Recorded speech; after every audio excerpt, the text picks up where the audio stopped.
Hello everyone, good morning. मैं Praveen Sharma, welcome back to my channel. आज का हमारा टॉपिक है द्वितीय भाषा शिक्षण की समस्याएं, problems of second language teaching.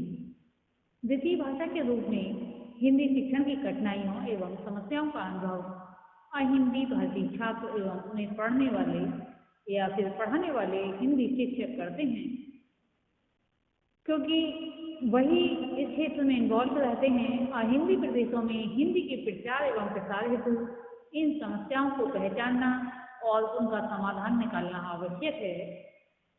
यहाँ पर हम देखेंगे कि समस्याएं हैं वे कौन कौन सी हैं, या कहें एक समस्याओं से संबंधित घटक हैं, जिसमें पहला है पठन ध्वनि संबंधी उच्चारण, दूसरा है लेखन अथवा भाषा लिपि, नेक्स्ट है व्याकरण अथवा संरचना, हिंदी के प्रति अभिजाति निर्माण और हिंदी की प्रामाणिकता, और इसके अलावा अन्य भी हैं। लेकिन अब हम देखते हैं सबसे पहले ध्वनि या कहें पठन ध्वनि संबंधी समस्या।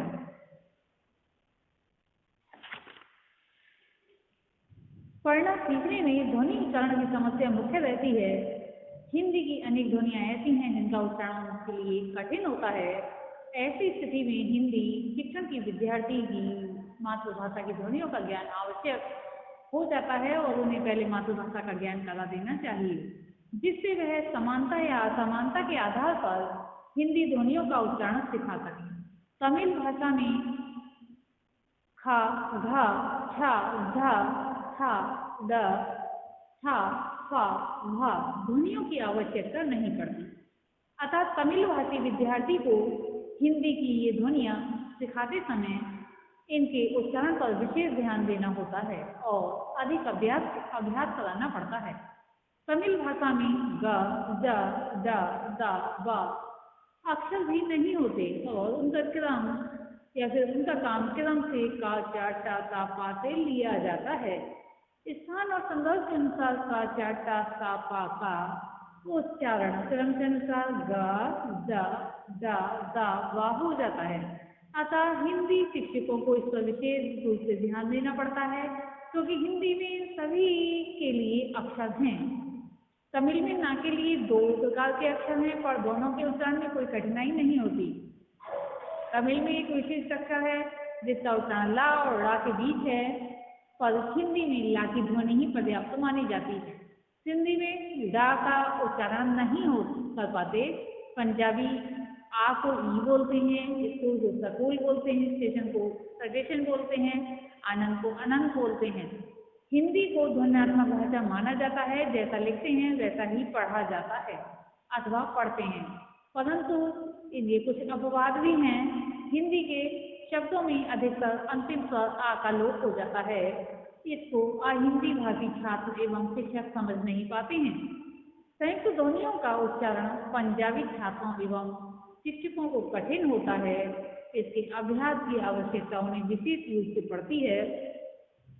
हिंदी भाषी विद्यार्थी को ध्वनियों का उच्चारण सीखने के लिए हमें उनकी मातृभाषा की ध्वनियों का भी अच्छा ज्ञान प्राप्त कर लेना चाहिए और जहाँ आवश्यकता हो उसे तुलना करके हिंदी ध्वनियों का शुद्ध उच्चारण सिखाना चाहिए।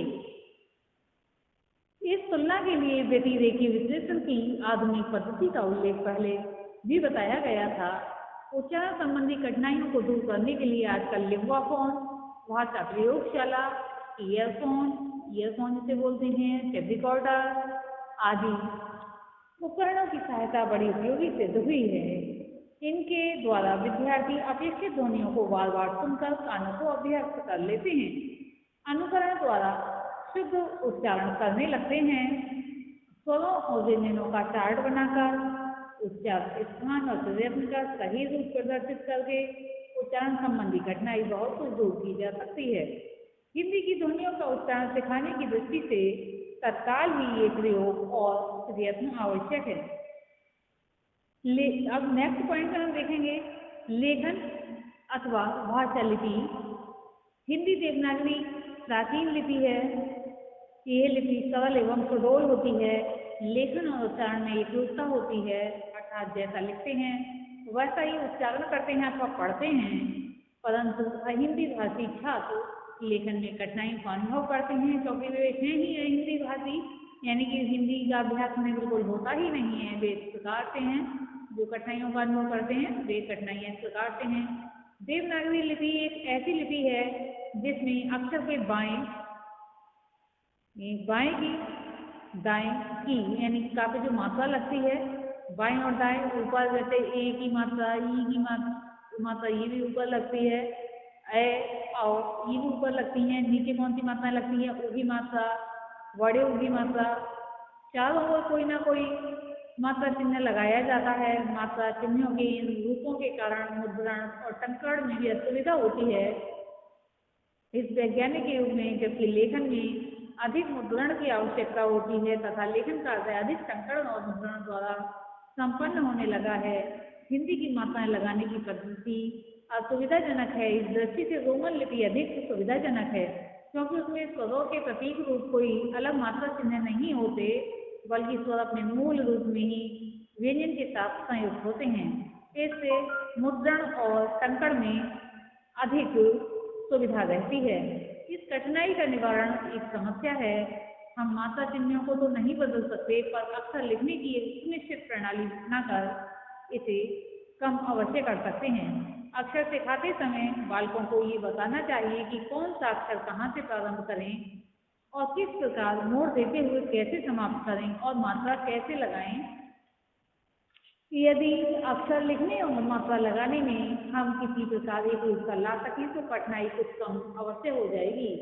अभी तो हम मनमाने रूप में अक्षर लिखते हैं और मात्रा लगाते हैं। जैसे का लिखने में कोई पहले गोला बनाता है, कोई पहले खड़ी बनाता है, कोई मात्रा लगाता है। किसी अक्षर में तो 2-3 बार कलम उठानी पड़ती है। अतः हिंदी के शिक्षकों को इस बात पर विशेष ध्यान देने की आवश्यकता है, क्योंकि मात्राओं के कारण लिखने की विभिन्नता और बढ़ जाती है। अतः एक सुगम, सुनिश्चित और वैज्ञानिक तरीका ही अपनाना चाहिए। हिंदी भाषी विद्यार्थी को हिंदी लिपि सिखाने में यदि उसकी मातृभाषा की लिपि भी सामने रखें और तुलना करते हुए हिंदी लिपि सिखाएं तो सरलता होगी। विद्यार्थी अपनी मातृभाषा को ध्वनियों एवं उसके प्रति अक्षरों से तुलना कर आसानी से यह जान जाता है कि हिंदी में कौन सी ध्वनियाँ हैं और उनके प्रतीक अक्षर कितने हैं। यदि दोनों भाषाओं के लिपि प्रतीकों का चार्ट प्रस्तुत करके हिंदी अक्षर सिखाए जाएं तो बहुत अच्छा होगा। विशेष समस्या ये है कि दक्षिण वालों की, जिनकी तमिल, कन्नड़, मलयालम की लिपियाँ अपनी अपनी हैं, हिंदी लिपि में उनमें बहुत अंतर है। अतः उनके लिए हिंदी की लिपि सीखना बहुत बड़ी चीज़ है।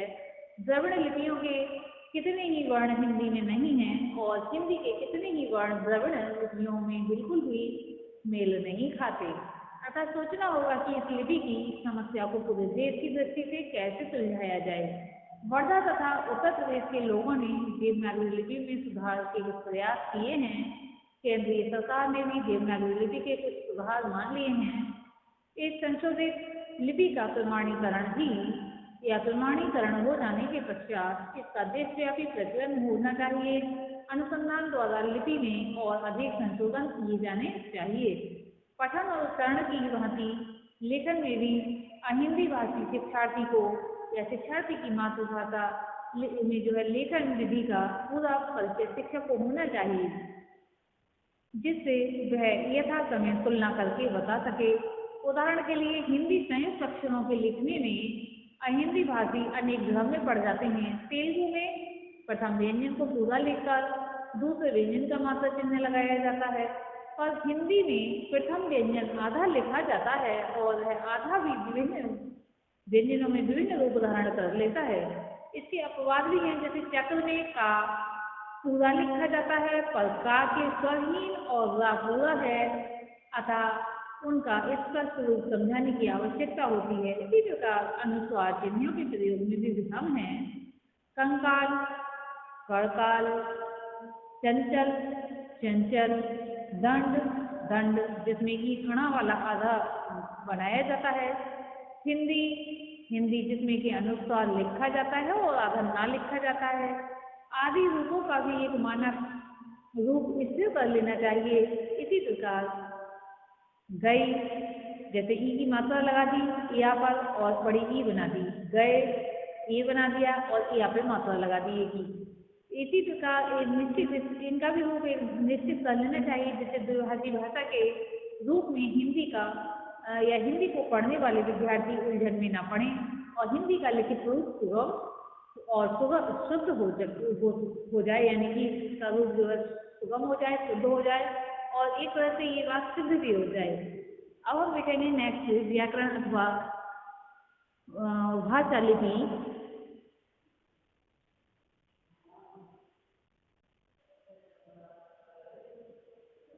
पठन पाठन तथा लेखन में अक्षर शब्द तथा वाक्य संरचना को समझना ही मुख्य कार्य है, जिससे छात्र अर्थ एवं वाक्य को ग्रहण कर सकता है। हिंदी छात्रों के लिए शिक्षण के लिए व्याकरण की प्रमुख भूमिका होती है। छात्र एवं शिक्षकों को अपनी मातृभाषा के व्याकरण का भी बोध होना चाहिए, जिससे हिंदी भाषा की या हिंदी भाषा को सीखने और वाक्य संरचना को समझने में एक तरह से सहायता प्राप्त होती है। हिंदी संरचना में लिंग और वचन, विकार और विभक्तियां, कर्ता तथा कर्म के अनुसार क्रिया का रूप, विकार, काल के अनुसार ने लगाने का नियम आदि ऐसी कठिनाइयां हैं और इन नियमों में इतने अपवाद हैं कि अहिंदी भाषी विद्यार्थी बहुत कठिनाइयों का अनुभव करते हैं।